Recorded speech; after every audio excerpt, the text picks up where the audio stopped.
The photo slipped from my envelope onto the nursing home tray just as my daughter whispered, "It's best you stay here now." Still, I smiled, folding the flap slowly, the same way I used to fold her baby blankets. As the photo slid across the table, its glossy surface caught the flickering overhead light like it knew a secret. While she reached for it, I remembered the basement I wasn't meant to enter and the locked cabinet left open. The same child I once protected had filed me away, forgetting what I still knew. That's when I leaned in and said, "Next time, hide it better." We're about to begin, but if you'd like, share where you're joining from. It reminds me this story doesn't echo into silence, it lands somewhere real. Drop it in the comments and don't forget to subscribe. I didn't pack a suitcase. Thomas told me I wouldn't need one. "It's just a weekend stay, Mom. Some rest, a few meals you don't have to cook. You'll be back before Monday." He said it like a favor, like I should be grateful. We passed the freeway exit for the hospital. I noticed he didn't say anything. I watched the neighborhoods shift through the passenger side window, from manicured lawns to gravel drives, paint-chipped duplexes, small signs with broken bulbs. The sun had that late afternoon gold that makes everything look warmer than it is. Then we pulled into the lot. The building in front of us was squat, grayish. A single-story structure with metal awnings and a cracked walkway that looked like no one had cared for it in years. No sign that said temporary, no sign at all, really, just a taped paper note on the door that read, "Please use side entrance." "This is it?" I asked. He put the car in park. "It's just until the house stuff settles. Elise called ahead, they're expecting you." He got out quickly, came around to open my door, as if speed would erase the lie. Inside, it smelled like industrial bleach and microwaved peas, the kind of clean that doesn't feel clean at all. A TV mounted high in the corner played a home improvement show with the sound off. A woman behind a yellowed plastic desk handed me a clipboard without looking up. I signed. What else was I going to do? I followed Thomas down the hallway, past closed doors with peeling paint and soft murmurs leaking through them. He didn't say much, just walked a half step ahead, holding a plastic bag with my medication bottles and a rolled-up crossword book. Room 14, twin bed, one dresser, no closet, a window that faced the back lot. The mattress already had a plastic cover on it. He set my things down. "I'll be back in a couple days," he said. "Elise sends her love." She didn't even come. When he leaned in to kiss my cheek, I turned just slightly, not enough to embarrass him, just enough so he'd know. After he left, I sat on the edge of the bed. The walls were a dull yellow, like someone had tried to make them cheerful but lost interest halfway through. There was a clock ticking too loudly, a call button I didn't press, and a curtain rod with no curtain. That evening, someone brought me dinner, overcooked pasta with watery sauce and half a pear in syrup. I ate what I could, smiled, said thank you. Later, through the thin walls, I heard a woman crying, not loud, just steady. A soft, exhausted kind of cry, the kind that wasn't new. I lay on my back and stared at the ceiling. The crying didn't stop. I didn't try to sleep. I knew better. Because this wasn't a weekend stay, this wasn't temporary. No rehab center has mismatched plastic chairs and windows you can't open. I wasn't supposed to come back, that much was clear. I looked around the room again. No pictures, no calendar, no sign of time moving forward. But my mind did. It went straight to the basement, not this place's basement, their basement. They didn't think I remembered, but I did. The blue storage bin beneath the old holiday boxes and boxes marked tax stuff. The one with the crack in the lid, I hadn't opened it in decades. Not until last month, when I went looking for the ceramic dish Thomas's father gave me before he passed. I found something else.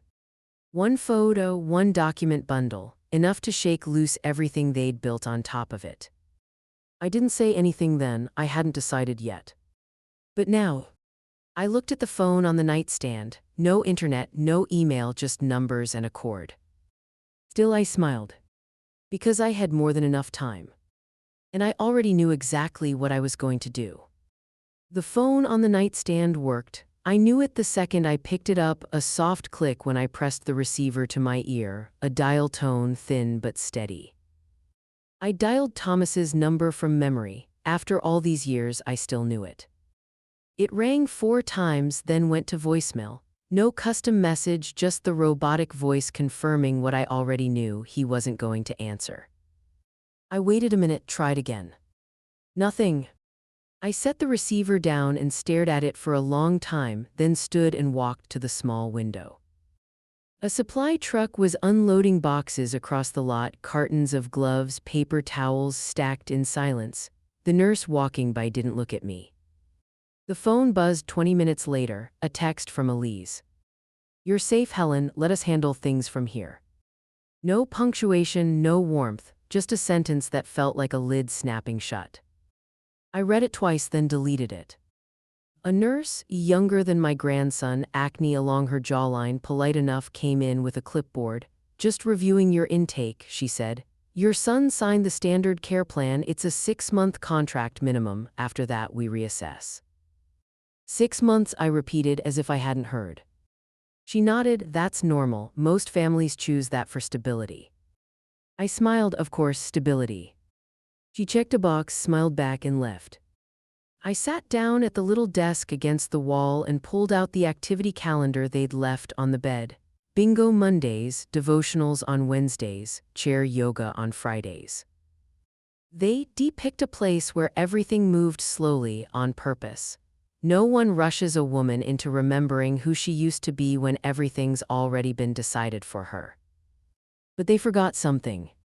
I still knew how to be patient, and I never moved before I was ready.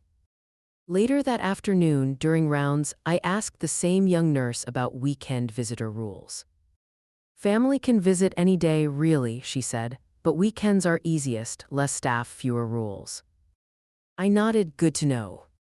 I didn't push, I didn't protest, I just asked the kinds of questions quiet women ask when they're planning something no one expects. The next morning, Jamie came. I heard him before I saw him, his voice low at the front desk, asking if Helen Brody was available for visitors. He still used my full name like I was a stranger to him. He walked into the room holding a paper bag with a magazine and 2 apples. Fresh-faced, a little thinner than last year, wearing that same jacket he'd worn all through college, the one with the frayed cuffs and the coffee stain down the right pocket. "Hey, Grandma." I smiled. "You found me." "They said you needed time to adjust," he said, like he wasn't sure if he believed it. "That it wasn't safe for you to be home alone while the estate stuff gets sorted." I looked at him carefully. "Do you believe that?" He looked down at the floor. "I don't know what I believe." He sat across from me, shifting in the stiff plastic chair. The silence was kind, familiar, even. Jamie was always the one who listened more than he spoke. I leaned forward. "I need you to do something for me," quietly. He looked up. "Okay." "There's a red envelope in the desk drawer in my study, bottom left, you know the one." He nodded slowly, with the paper band around it. "Yes, bring it here next time, don't tell your parents." He hesitated, just a flicker. "Is it something bad?" "No," I said gently, "it's something forgotten." He didn't argue. He never had the stomach for confrontation, but he had a strong sense of right and wrong. That was always his soft rebellion, his stillness in rooms where louder voices made all the rules. When he left, he hugged me too tightly for a simple visit. The minute he walked out, I sat back down on the edge of the bed and folded the blanket over my lap. The apples were still in the bag, untouched. Outside the window, the truck was gone. Nothing moved. But something had shifted. They weren't going to answer their phones, that much was clear. But they'd hear from me soon enough. And this time, they wouldn't be able to ignore it. Jamie came back the next Saturday just like he said he would. No bag this time, no apples, no nervous smile, just a quick glance behind him as he stepped through the door, then a small nod before he sat down. He didn't say anything, he didn't have to. I opened the side zipper of my purse and felt it, the envelope tucked perfectly flat just where I asked him to place it. He stayed for 10 minutes, maybe less. We talked about nothing in particular, weather, traffic. He told me someone hit a deer on the overpass near Pearl Street. I asked if he was still reading that book about civil wars. He said yes, even though I knew he'd finished it months ago. Neither of us wanted to say anything real in front of the walls. When he stood to leave, he didn't hug me, that was new, but before he walked out, he turned back once and said softly, "You look like yourself again." I waited until nightfall. I'd learned the staff shifts by then. Nurse Jenny left at 7. The evening nurse was slower, with thick glasses and a rolling limp that made her rounds easier to time. I folded a blanket into the shape of a resting body, set the pillow just right, and tucked a spare sweater into the crook of it. Then I slipped on my walking shoes, pulled my coat tight, and left through the service exit by the laundry. No alarms, no questions, just one foot in front of the other. Outside, the air was cold but not punishing, the kind of November chill that bites your cheeks but reminds you you're alive. I walked 2 blocks to the main road. My bones protested, but I didn't stop, not once. I knew if I hesitated, I'd start thinking again, and thinking could wait. The bus stop was empty. I sat on the bench beneath the flickering street lamp, purse in my lap like it held something sacred. In a way, it did. The bus came late, wheels hissing as it pulled to a stop. I paid in cash, didn't look the driver in the eye. I knew the route by heart. I'd ridden it for years when Thomas was a boy, back when we only had one car and he needed it more than I did. 27 minutes later, I stepped off 2 blocks from their house. I took the long way around, cutting through the back trail behind the elementary school. The fence was still broken near the retaining wall. I slipped through like I had 100 times before. Their house looked the same on the outside, but the inside, well, I'd already heard Elise had redone the kitchen. Minimalist, she called it in that photo she sent Jamie. New tile, clean lines, a rug imported from somewhere she couldn't pronounce. I didn't care about the rug. The garage code still worked. I keyed it in slowly, the way you do when you're not sure you'll be allowed back in. 4397. The light clicked on, the door rolled up like it always had, a low groan and a stuttering start. I stepped inside. The key still worked too. Inside the kitchen, everything smelled like lemon cleaner and manufactured peace. Counters clear, a half-burned candle on the island, cabinets the color of bone. I didn't stay there, I didn't need a tour. I headed straight for the basement door and opened it slowly, wincing as the hinges creaked. Someone had tried to oil them, but not well. The light switch was in the same place. I flicked it on. Downstairs, it was all still there, the untouched part of the house no one ever wanted to deal with. Half-labeled bins, tarps pulled halfway over mystery boxes, an old space heater, a dented crib from Jamie's toddler years still marked with masking tape that read "Keep." And in the far corner, exactly where I'd left it weeks ago, sat the blue file box. The crack in the lid was wider than I remembered. The label had peeled halfway off, but I didn't need it. I walked over, crouched slowly, and placed one hand on top. Not yet, not here. But soon. Tomorrow they'd know I hadn't forgot. The basement was colder than I remembered. Even with the heater shoved in the corner, forgotten and unplugged, the concrete held a certain kind of cold that came from disuse. The stillness was absolute. No footsteps above, no ticking clocks, just the hum of the water heater and my own breath. I pulled the blue file box toward me and sat cross-legged on the old carpet square someone had once used for a play mat. The lid came off with a soft snap. Inside, exactly what I left weeks ago. Old folders, rubber bands dried and cracked, a few receipts curled in on themselves, a Polaroid envelope yellowed at the edges. I didn't go to that first. My hands knew the path. Beneath the old PTA notes, under the tax forms from '98 and a crumpled warranty for a dishwasher we never liked, there it was, the packet marked closing 99 in Elise's handwriting. That year had been a blur. Thomas had just changed jobs, Elise was pregnant with Jamie, and we were still reeling from the suddenness of my husband's passing. The financial accounts hadn't even been fully sorted before Elise offered to help tidy up the paperwork. She had access, she said it was just to relieve the burden. Back then I believed her.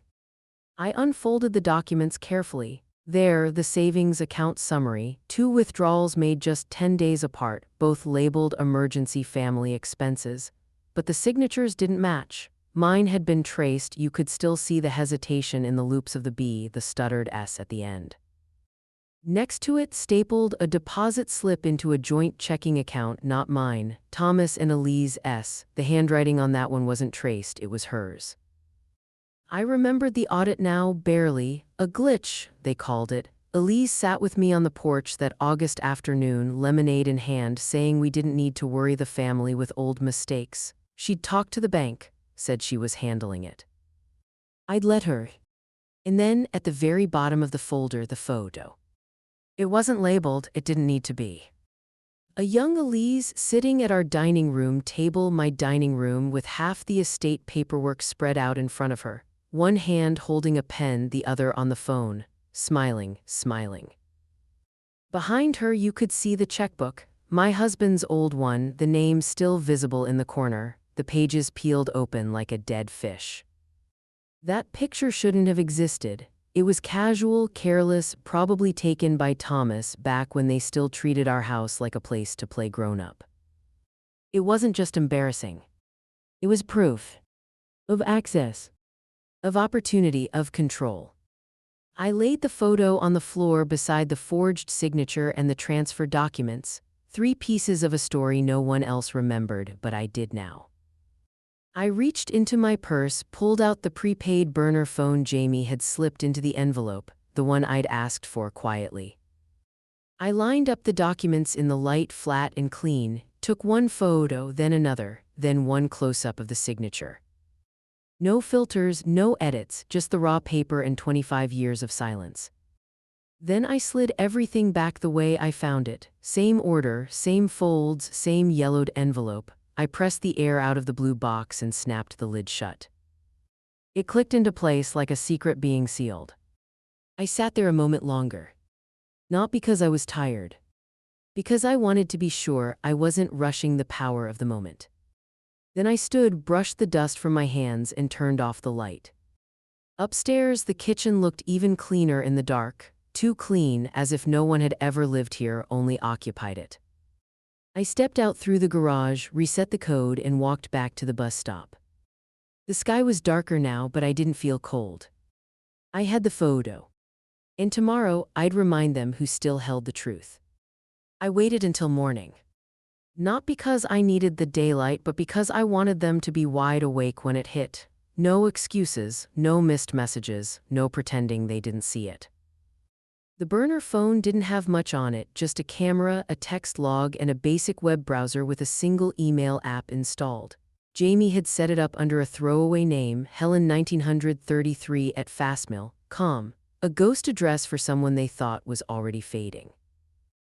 I sat at the little desk in my room, sunlight pooling across the laminate top like it was any ordinary Sunday. In the hallway, someone was pushing a food cart. Silverware clinked softly. My roommate coughed in her sleep. I opened the photos, selected 3. The close-up of the forged signature, the deposit slip, and the picture of Elise smiling over someone else's money, a pen in one hand, lies in the other. I didn't add context. I didn't warn them. The message I typed was just one line. Let me know when you'd like to talk about the 1999 savings account. No greeting, no sign-off. I hit send. Then I closed the phone and waited. 3 minutes later, the phone rang. Thomas. I didn't answer. 10 seconds after that, a text from Elise. Helen, please call me. Then, we need to talk about this, urgently. Then, please don't do anything rash. And after that, 8 more, rapid fire, increasingly frantic. By the 11th, she'd stopped asking and started begging. I turned the phone off. I didn't need to hear their excuses, not yet.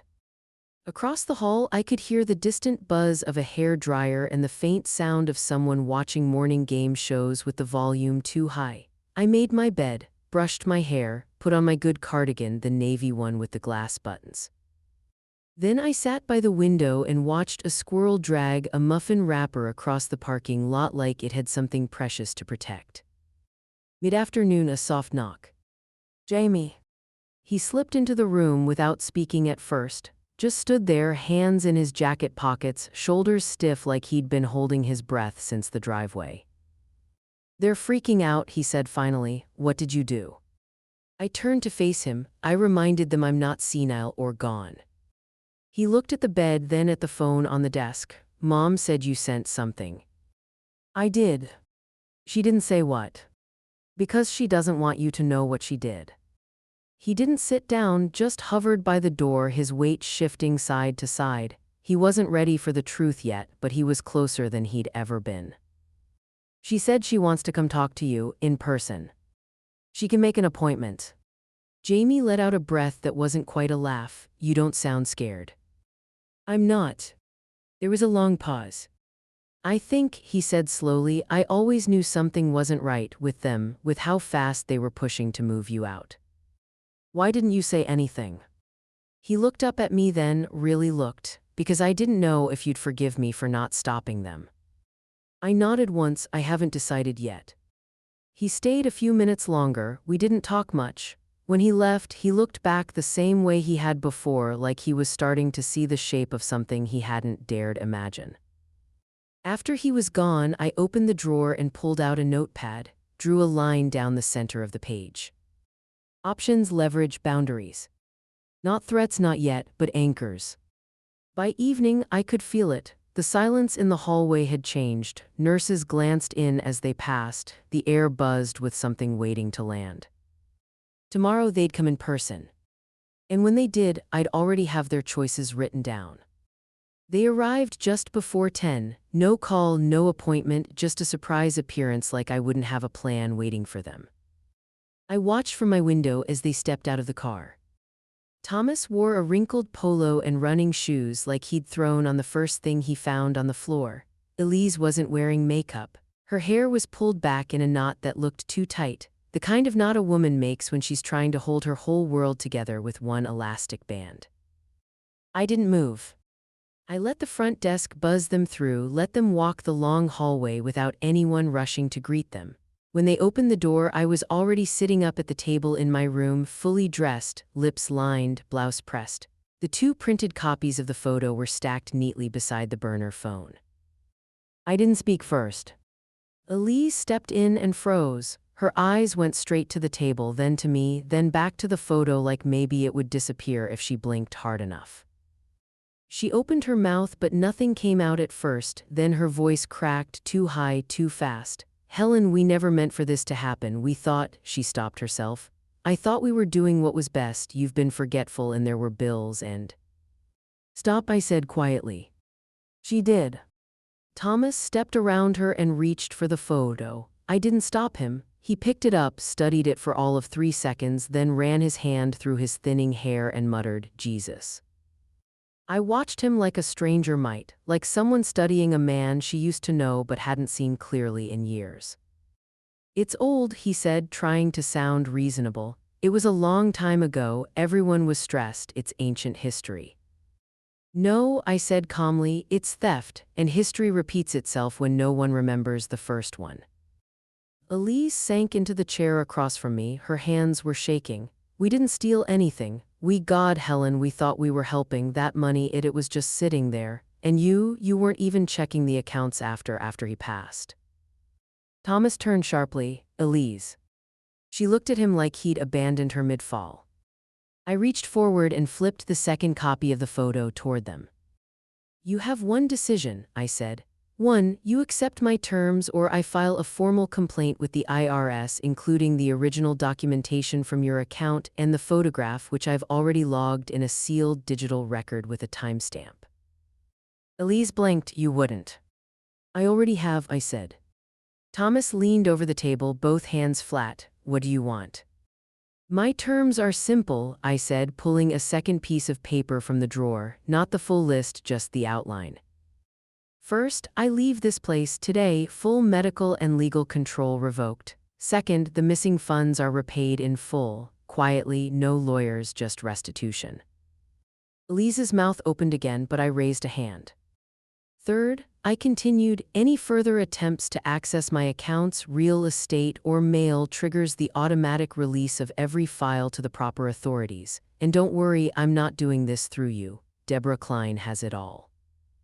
Elise went pale. Deborah's still practicing. She never stopped. You assumed wrong about a lot of things. Thomas looked like he wanted to yell or break something or run. Instead, he sat down beside his wife and covered his face with both hands. For a long moment, no one spoke.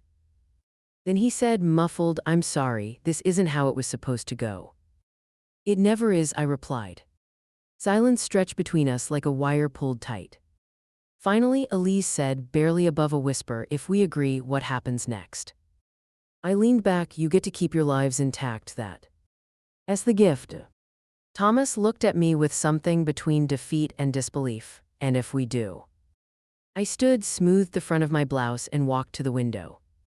"If you don't," I said without turning, "you'll find out how much a memory is worth when it's backed by a paper trail and an attorney who hasn't lost a case in 15 years.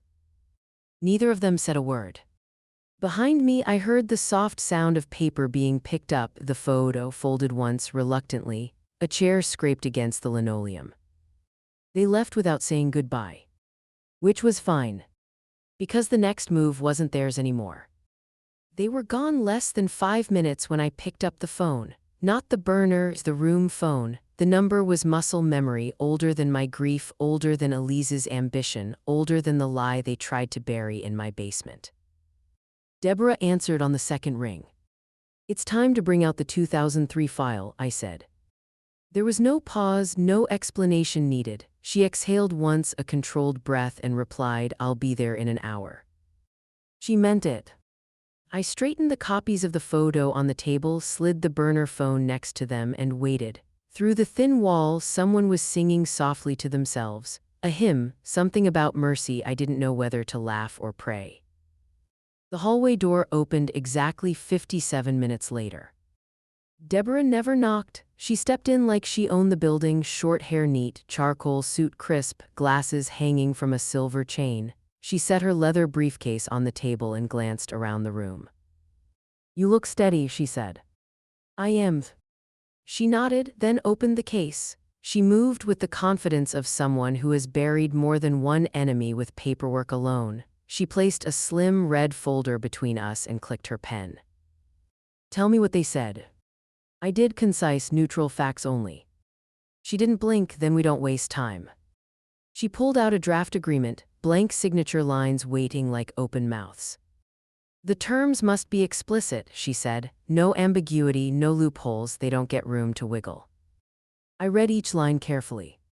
Immediate release from residential care. Revocation of all medical authority granted to Thomas and Elise.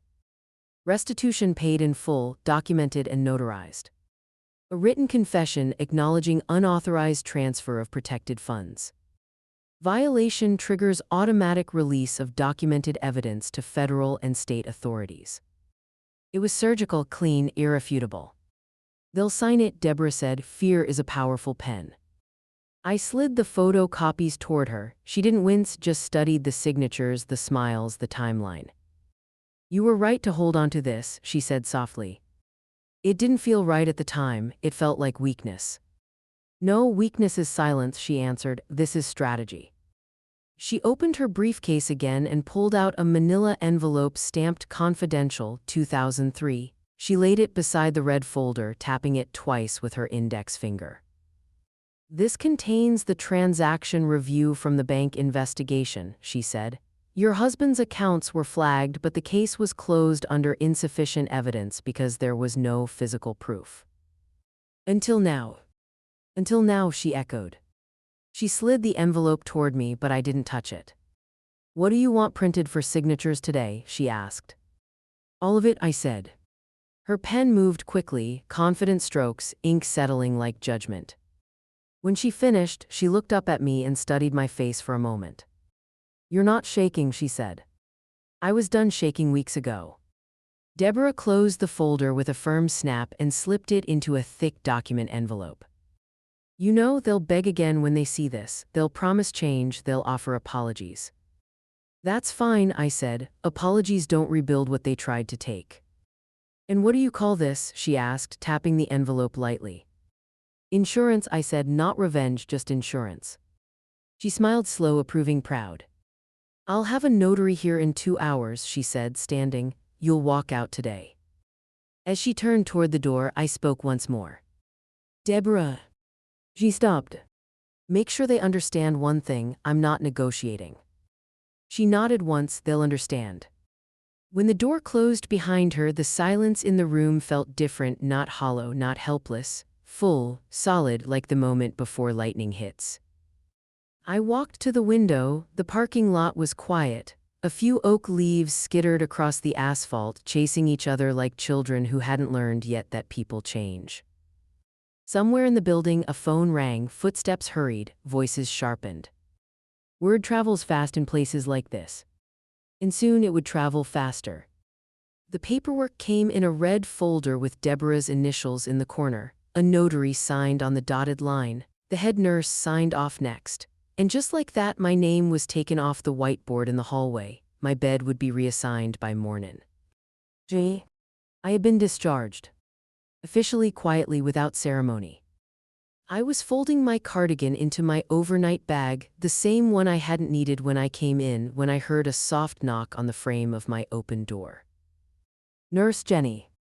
She stepped inside slowly, not out of caution but out of respect. She always moved like she was giving you space to decide if you wanted her there. Words out, she said, you're heading home. I nodded, then zipped the bag. She looked around the room, the neatly made bed, the chair pushed in, the bedside tray cleared, nothing left, no sign I'd ever belonged here. Most people, she said softly, don't leave this place under their own terms. I turned toward her. I wasn't supposed to be here in the first place. Jenny smiled, but there was sadness behind it. I figured, first night you didn't ask about dinner, you asked about the exits. I chuckled once, dry and low, old habits. No, she said, that's strategy. There was something about the way she said it, not like praise, not like pity, just truth, the kind of truth that nurses carry because they see people when they're too broken to hide who they are. I picked up my bag and walked toward the door. Jenny didn't follow right away. She stood there a moment, watching me. You're different than most, she said. You still remember who you were before this place. I stopped, looked back. That's what scared them, I said, not that I'd forget, that I wouldn't. Jenny gave me a short nod, then walked with me down the hall. At the main desk, my discharge file sat neatly on the counter. Deborah had arranged everything. All that was left was the ride. Jenny stepped outside with me and stood near the edge of the curb. The wind had picked up, not a storm, but the kind of breeze that tugs at your sleeves and reminds you November doesn't care about your dignity. I didn't say anything when the car pulled up. Black sedan, Thomas behind the wheel, Elise in the passenger seat. Neither of them got out. Jenny leaned in slightly, just enough for me to hear. You want me to walk you back in? Say you changed your mind. I smiled. No, they'll be on time for once. She stayed beside me until I reached the door. I didn't look at Elise. I didn't wait for Thomas to unlock it. I opened the back door myself and slid in. Drive, I said. No one spoke. The ride home was silent except for the turn signal, a soft, ticking metronome that counted down the last miles of their control. Elise stared out the window. Thomas kept his eyes on the road. When we pulled up in front of my house, the porch light was already on. The same cracked welcome mat still sat outside the door, the same mailbox, the same potted fern now dried at the edges. But something was different. I stepped out without saying goodbye. I didn't offer a nod or a glance. I walked up the steps with the steady rhythm of someone returning to a place they no longer trusted to feel like home. The key still fit, the lock still turned. But the house was waiting in a way it hadn't before, like it had questions, like it was asking who I had to become to earn the right to walk back through its door. Inside, the air was stale, not dirty, just untouched. The kind of quiet that meant no one had stayed long enough to disturb anything. I stood there, one hand still on the doorknob, and listened. Nothing. No footsteps, no voices, just me. And for the first time since this began, I let the silence settle without rushing to fill it. Then I closed the door and locked it behind me. The first thing I noticed was the couch. Or rather, the space where it used to be. Just bare floor now, a ghost print in the carpet where the legs once sat. That couch had been there for 20 years, fabric worn thin from Sunday crossword puzzles and grandkids tumbling over the cushions. Gone. I moved slowly through the living room. The bookshelf looked half-packed. A few books shoved sideways, gaps where volumes used to be. The clock on the mantel was missing. A birthday card from Jamie, the one with the pressed maple leaf, had been taken off the fridge. I opened the kitchen cabinets, 4 plates, 3 mugs, no wine glasses. The pantry looked raided, as if someone had tried to make it look untouched and failed. I went to the hall closet. A box of winter scarves had been knocked over. The photo album that used to sit on the top shelf, the leather-bound one from my wedding, was gone. The drawer beneath it, the one that used to lock, pried open, splintered along the edge. I stood there for a long time, no panic, just silence, like I was reading a letter someone had written in dust and absence. Behind me, a voice, soft, cracking.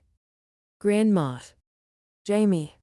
He stood at the end of the hallway, hands in the pockets of his coat like a child waiting for punishment he wasn't sure he deserved.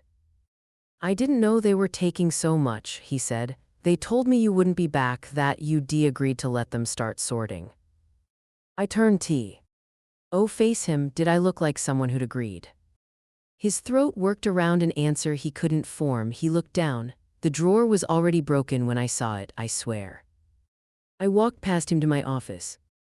The chair was gone, my desk was still there, but it looked disturbed, a few drawers empty, another slightly open. I sat on the edge of it, reached for the laptop that had been tucked under the printer stand. Still here. I opened the lid. It was powered off, but once it booted, I didn't need long. The browser history had been cleared. The login window had 3 failed password attempts. 3. One more and the system would have locked me out. I stared at the screen, then picked up the phone. Deborah answered like she was expecting the call. "I need the hold on my estate lifted," I said. "Now, and freeze everything with family access, checking, property records, trust inquiries, all of it." A brief pause. "I'll call the bank," she said. "You'll be under private restriction by end of day." I closed the laptop. Jamie was still in the hallway, watching me like I was a window into something he didn't want to see too clearly. "They said I shouldn't ask questions," he said, "that it was adult business, that you were slipping." I nodded once. "They counted on you loving me too much to press." He swallowed hard. "Is that what this is now, pressing back?" "No," I said, "this is correction." He didn't argue. I moved past him again, back into the hallway. My reflection passed in the dark window, smaller than I remembered, but not weaker, just sharpened. Some losses are quiet. But the next steps wouldn't be. The china cabinet was empty. I hadn't noticed it right away, not until I reached up to dust the top shelf and felt the bare wood. The teacups were gone. So was the Waterford crystal vase Thomas had given me for my 50th. And the silver locket my mother left me, the one that used to hang from a velvet display hook behind the glass, wasn't there either. I didn't cry. I wrote a list. 2 days later, I took a bus into the city. No fanfare, no handbag that would draw attention, just a canvas tote and a coat with a torn inner lining. My hair pulled back, glasses on, the kind of woman no one would stop to ask questions. The antique shop was off Broadway, tucked between a consignment bookstore and a closed-down flower shop. No security, no display alarms, just a handwritten sign in the window that read "Appraisals Welcome." I stepped inside. The man behind the counter didn't recognize me. Of course not. I paid in cash and kept my name to myself. In the corner, on a low shelf beneath a rack of costume brooches, sat my vase, the same chip along the rim, the same hand-etched bottom, and next to it the locket, open still. My mother's picture had been replaced with a slip of ivory paper marked "Sold as is." I bought them both. And when I paid, I asked, kindly, softly, if I could have printed receipts, one for each item, with seller info included, for my own records, I said. The clerk smiled. "Of course, we always log the consignor." He typed for a moment, then handed me the receipts, at the bottom of both. Seller Elise Brody. Not even a fake name. She hadn't needed one, she'd assumed I was gone. I folded the papers carefully and slipped them into a folder Deborah had labeled Personal Recovery, Phase 1. When I got home, I called her. She didn't hesitate. That's enough to file. We submitted the claim that afternoon unauthorized disposal of protected personal property under the Adult Protective Services Act, with documentation. Elise had signed both items over as unclaimed estate goods.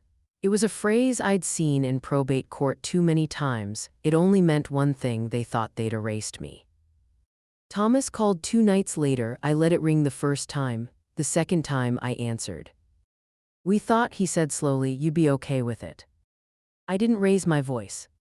"You didn't ask," I said. "That vase was just sitting there. It sat there because it belonged there, because it was mine." There was silence on the other end. "You're making this harder than it needs to be." "No," I said, "you made it harder the second you decided I wouldn't notice." He didn't call again. Later that week, a knock at my door. It was Barb Wells, an old friend, someone I used to play bridge with before Elise started answering all my texts for me. She held something in her hands, wrapped in a scarf. "I wasn't sure if I should bring this," she said, "but Elise tried to give it away at brunch, said you'd told her she could have it." She unwrapped the bundle. It was my husband's watch, the one I'd kept on my nightstand for 18 years. I hadn't even realized it was missing yet. I took it without a word. Barb didn't ask questions, she just nodded once gently and left. I sat on the couch, the new one, thinner and wrong, and held the watch in both hands. I didn't wind it. I didn't have to. Some things still worked exactly as they were meant to, even after being handled by people who didn't know their value. And I wasn't finished yet. It was 3 days before I found the folder tucked inside the bottom drawer of my desk. The same drawer someone had pried open with something sharp enough to split the wood but clumsy enough to leave splinters scattered like confetti. The manila folder was labeled Long-Term Plan in Elise's handwriting. I sat down slowly, opened it, and felt the temperature in the room change, not colder, not warmer, just sharper. Inside were printed draft documents, typed cover sheets, blank signature lines waiting for my name, and red sticky notes marked urgent. The first page. Petition for full guardianship, Helen Marie Brody. Filed but unsigned, predated for January, a timeline that assumed I would still be tucked away, compliant, silent. Another page, transfer of financial authority, power of attorney reassigned, not revoked, but shifted step by step, slowly enough that no one outside the family might notice until it was irreversible. There was an itemized care plan, 2 estimated monthly costs for the nursing facility, projected sale value of my home, proposed distribution of funds. A list of possessions categorized into sell, donate, and discard. My name appeared once on the last page, beside a typed note I hadn't written. Helen has agreed this is best for everyone. I closed the folder and placed both hands flat on the desk to steady myself, not from shock, but from the clarity that follows a wound finally being named. Then I called Deborah. She answered before the first ring completed. "What did you find?" "Enough," I said, "more than enough, we're done being polite." 2 hours later, she was sitting across from me at the dining table that no longer had chairs. Her assistant, Claire, sat beside her, young, efficient, quiet, taking notes on a tablet. Deborah looked at the guardianship petition, then at me. They were going to take everything before spring. "They already tried," I said. She didn't argue. Instead, she opened her briefcase and slid a thick set of papers toward me. "This is a protective trust," she said. "The administrator isn't family, it's a neutral fiduciary. From now on, no one, not even you, can transfer assets unilaterally. It all goes through oversight." "Perfect. It keeps you safe," she said. "It keeps them out." I signed. Jamie arrived halfway through. He looked exhausted, as if he'd aged years and days. "Tell me what to do," he said. Deborah handed him a form. Adult Protective Services, formal report, not a complaint, a record, paper trail. They won't go to jail, but they'll never be able to say this was a misunderstanding. Jamie read in silence, swallowed, then signed. His hand shook. The next day, the state opened a quiet investigative review. No sirens, no courtrooms, just a small digital flag beside Elise's name. Coercive intent, active review. Thomas called that evening. His voice was ragged like someone who'd been awake too long. Helen, please, can we keep this private? APS reviews follow people, they ruin reputations. We made mistakes, but... I cut him off gently, then leave it alone. A long breath like he'd been hit. You don't understand how far this could go. Oh, I said softly, I understand exactly. He didn't call again. Claire stopped by the next afternoon with a sealed envelope stamped legal record press SEALED. She slid it across the table. The photo and the documents, she said, officially archived, time-stamped, unalterable. If anyone tries to bury this again, it resurfaces automatically. I turned the envelope once in my hands, smooth, heavy, final. Thank you, I said. She nodded. There's power in documentation, Helen, people forget that. I looked around the room, stripped, rearranged, interrupted, and felt something settle inside me. Not peace. Something sharper. The beginning of the end. We met at the diner on Ashland, the one with cracked vinyl booths and a server who's worked there since I was still grading papers. Neutral ground, no lawyers, just facts. Thomas and Elise arrived late. They looked older than they had a week ago. Thomas wore a collared shirt with a crease down the wrong side. Elise hadn't touched her coffee, and her mascara was already smudged. I didn't get up. They slid into the booth across from me like passengers on a train they no longer controlled. Elise's hands trembled as she reached for a sugar packet, tore it open, and let the grains fall untouched onto the formica. I know why you asked us here, she said, eyes fixed on the spill. I need you to hear me before. This isn't a hearing, I said. She looked up. We were drowning, Helen. Everything was upside down. We didn't plan to take anything. We just thought the house could fix it. The house, I repeated. She nodded slowly. The equity, the land, it could have. I stopped her with one glance, not sharp, just steady. I lived 30 years on a teacher's salary, I said. 2 of those while raising your husband and grieving mine. I budgeted every grocery trip, patched our roof with a neighbor's ladder, and didn't buy a new coat for a decade. And in all that time, Elise, not once did I sell anyone out. Thomas exhaled slowly, rubbed a hand across his jaw like he was scrubbing guilt from the skin. He didn't speak. I reached into my bag and pulled out a thick envelope, laid it on the table without flair. Elise stared at it. What is that? A bill, I said, itemized, every piece of property removed, altered, or sold without consent, valued at replacement cost, not market value, sentimental. Thomas's face hardened. You're charging us. I looked at him. I'm holding you accountable. He flinched like I'd slapped him. Elise just sat very still. We can't fix this overnight, she whispered, but we want to rebuild trust. I stirred my tea. Trust doesn't get rebuilt, it gets replaced. Silence. The kind that settles between people who once shared holidays. I reached into my coat pocket and took out a smaller envelope, hand-sealed, no return address. My will, I said, it's already changed. Thomas's head snapped up. Elise, I continued evenly, is removed. Claire is now executor, Jamie is alternate, every instruction is in writing, every asset is protected, nothing can be reassigned or touched without independent oversight. You don't trust your own son, Thomas said, voice thin with disbelief. I trust systems, I said, not sentiment. Elise was crying now, not performative, real, but I didn't reach across the table, I didn't offer comfort. I watched her the way someone watches a fire burn out slowly after all the damage is done. I never thought it would come to this, she said. It didn't have to, I replied, but you wrote the ending before I had a chance to hold the pen. Thomas started to speak again but stopped. There was nothing left to argue. When the check came, I paid in cash and left first. I didn't say goodbye. And when I stepped outside, the wind was colder than I expected, but clean, honest. Behind me, the bell over the diner door chimed again. But I didn't look back. Not anymore. Deborah spread the documents across her office table like cards in a well-practiced hand. Oak surface, clean lines, soft afternoon sun spilling over legal parchment, the kind of quiet room where lives are rewritten without raised voices. "This is the final version," she said, "exactly as you requested." I slipped on my reading glasses and began reviewing the pages slowly. My signature already appeared on the preliminary filings, the trust language highlighted. Nothing rushed, nothing hidden, every word chosen with intention. Revocation of familial inheritance. Redirection of estate assets.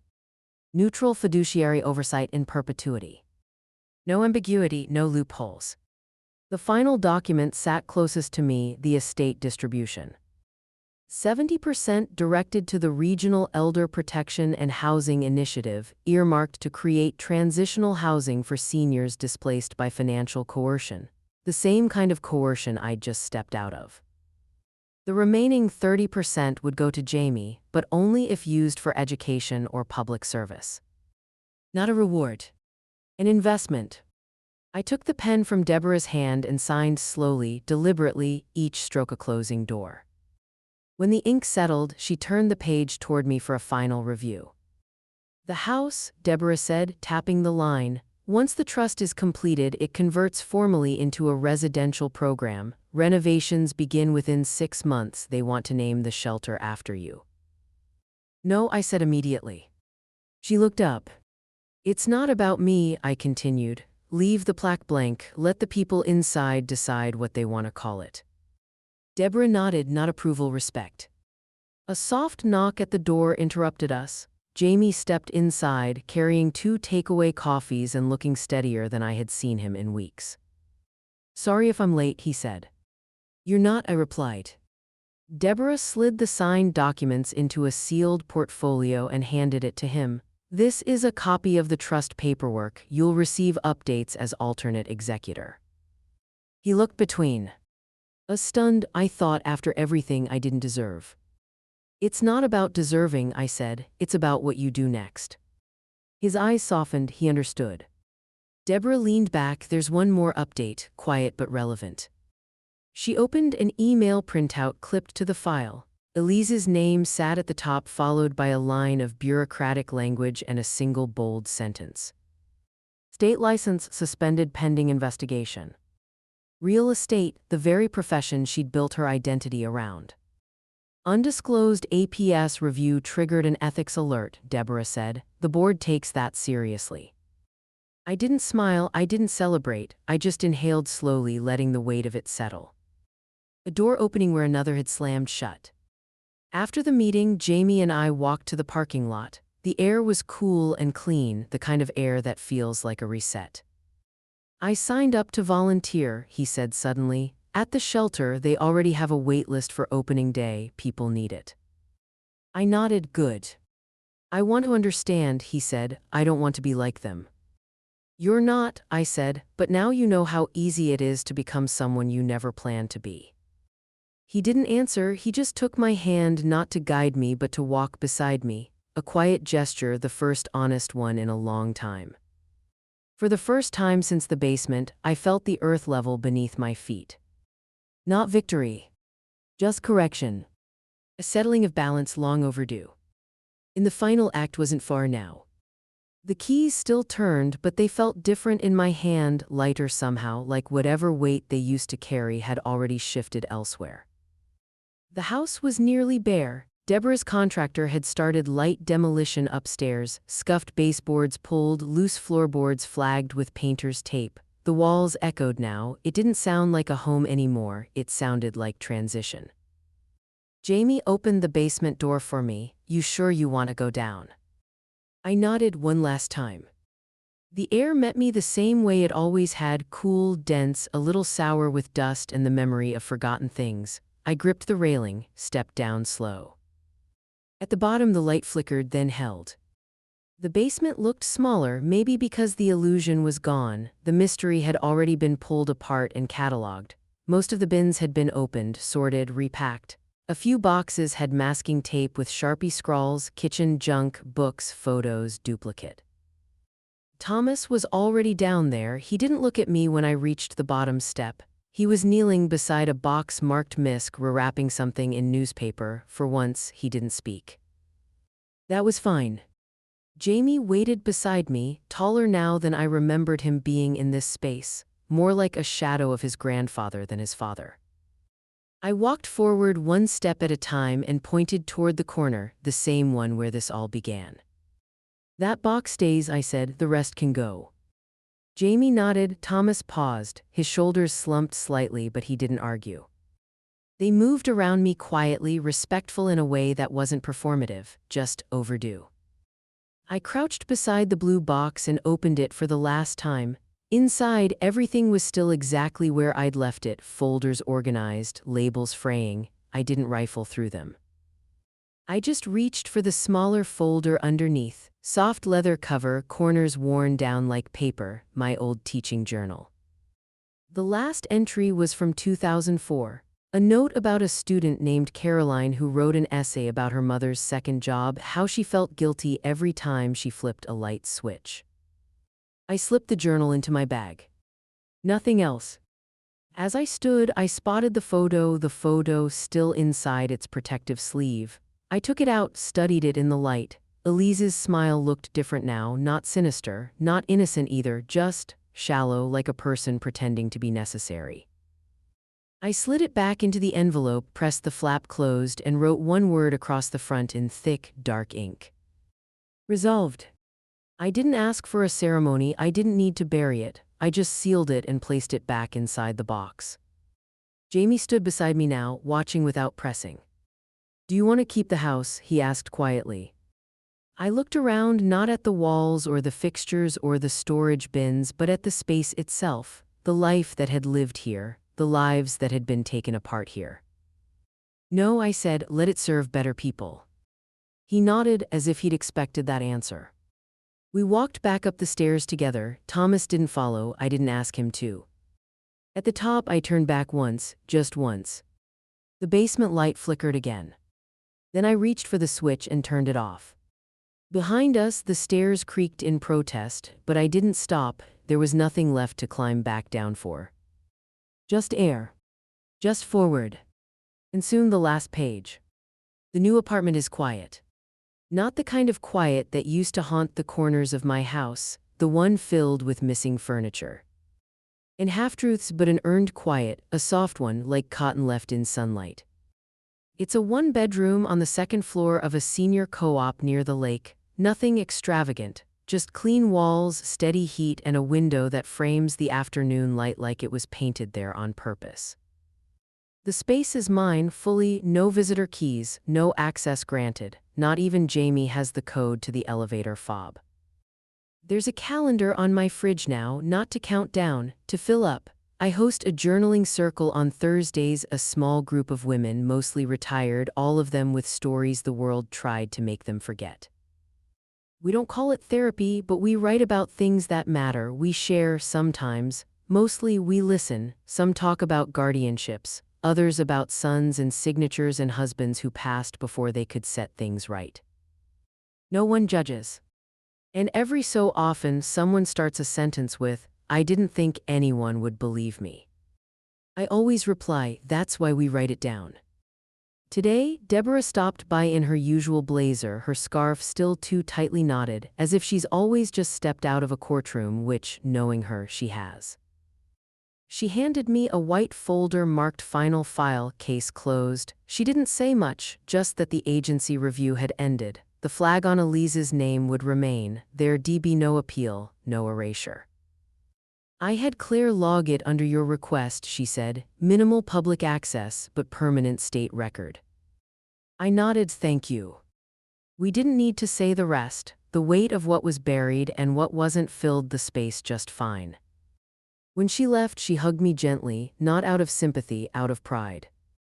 Jamie visits once a month, never more, never less. He brings flowers, cheap ones from the corner shop, never roses, always wrapped in brown paper like groceries. Sometimes he brings a book he thinks I'll like, sometimes he brings nothing but time, and that's enough. He never asks for updates, never glances at my files. We sit, we talk, We laugh about things that have nothing to do with courtrooms or basements or the kind of betrayal that can make a woman forget her own reflection. He's learning how to show up without expectation. And I'm learning how to let someone back in without lowering the locks. There's only one picture hanging in the apartment, not a collage, not a gallery wall. Just a single frame near the window, our wedding photo. The real one restored, centered. My husband in his blue suit, me in my mother's lace gloves, no filters, no edits, no second caption needed. It used to sit tucked away in a drawer waiting for the right shelf. Now it doesn't wait for anything. I thought about adding a photo of Jamie, I still might. But this one for now reminds me of who I was before the world tried to narrow me down to a diagnosis, a signature, a bed in a place that smelled like bleach. I receive mail still. Most of it boring, newsletters, updates from the Shelter Trust, a thank you note from a woman who moved into the program 2 weeks ago. She said the room felt safe in ways I can't explain. That was enough. Last week an envelope came with no return address. The handwriting was Thomas's. I didn't open it. I placed it unopened in the small woven basket near the door, the one marked junk or memory, TBD. Some stories don't deserve revision. Some apologies only exist to absolve the person offering them. I made tea instead, watched the rain. And then I returned to my desk, opened my journal, and finished the sentence I'd been working on all morning. They sent me to a place they thought I'd disappear. I sent them proof I never did.